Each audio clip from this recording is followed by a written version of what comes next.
لا يضيره، بناء لا على هذا تضره أي شكاية الكلام. هنا أو هناك. نعم، بناء على هذا الكلام نعم الذي سيدي. قلت، هل من العدل أن يحمل المغرب فرنسا وزر قرار قضائي يفهم المغرب كما تقول أنه مستقل؟ يعني في البلدان الديمقراطية القضاء يكون مستقل عن السياسة، عن الدبلوماسية. يا سيدي، القضاء مستقل عن السياسة وعن الدبلوماسية، ولكنه يتم ضمن دولة منظمة هي فرنسا، تحكم تعاملاتها الدولية مع كل الدول، وخاصة مع دولة مثل المغرب تحكمها أعراف واتفاقيات دبلوماسية واتفاقيات تعاون قضائي ومساطر واضحة ودقيقة.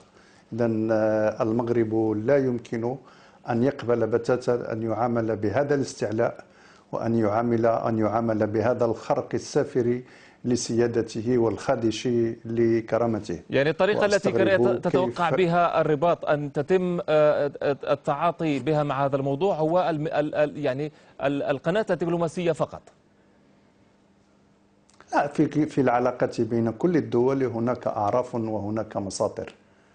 إذا علاقتنا مع فرنسا علاقات استراتيجية، علاقات تعاون متعدد، مرت بكثير من المراحل وكرست أعرافا في التعاطي فيما بين البلدين.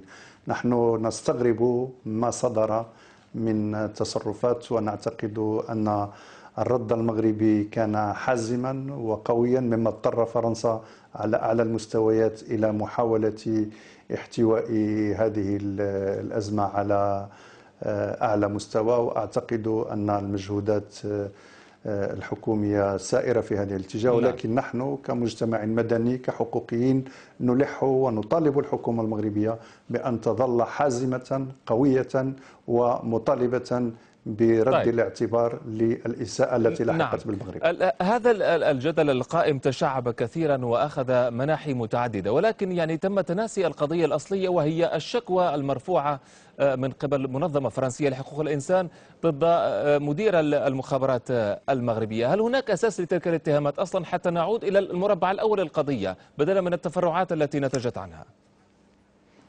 يا سيدي، الذي يزعج أعداء المغرب خاصة في الأوساط الفرنسية هو طموحه الإصلاحي ومنجزاته الإصلاحية على الصعيد الدستوري، على صعيد حقوق الإنسان، وعلى صعيد معالجة الانتهاكات الجسيمة في مجال حقوق الإنسان.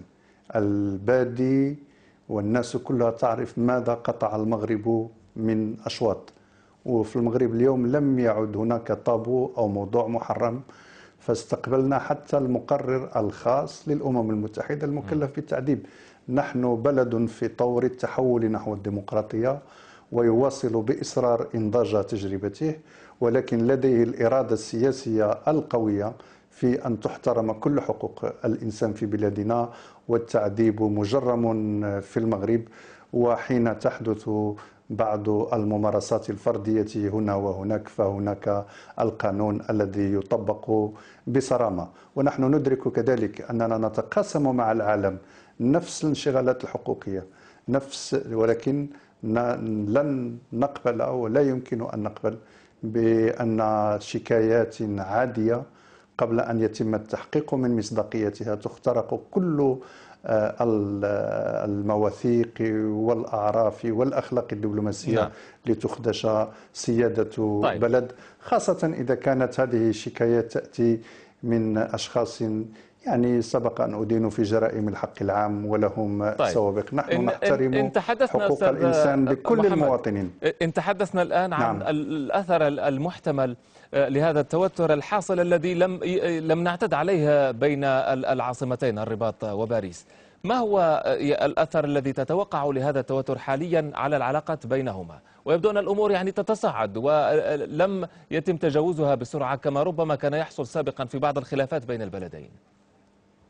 لا، هو الذي تغير في المغرب هو إصرار بلدنا على أن تكون الدبلوماسية المغربية دبلوماسية حازمة قوية واضحة مع الأصدقاء ومع غير الأصدقاء.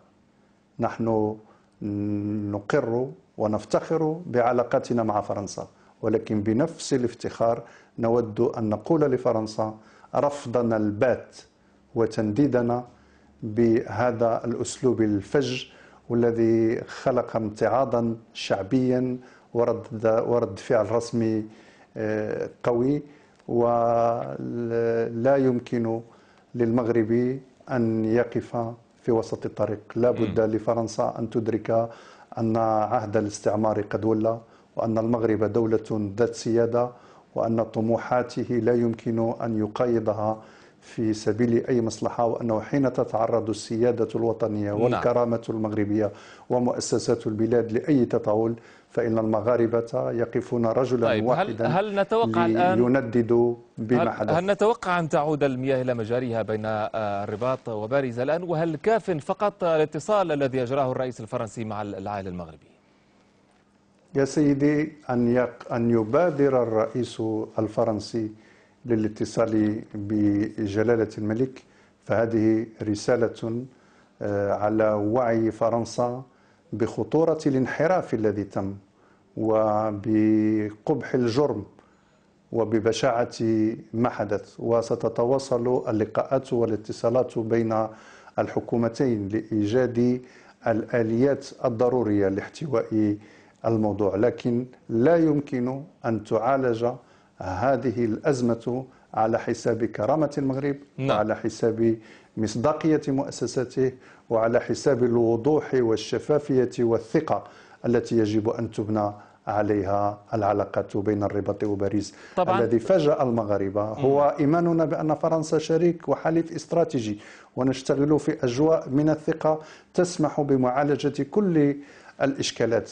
أما أن يتم هذا السلوك الأرعن ببعث عدد من رجال الشرطة لإقامة سفير المملكة المغربية وهي أرض مغربية لها السيادة وفي جو حميم. محمد، أود أن أسألك بخصوص موضوع هو مرتبط وغير مرتبط في نفس الوقت.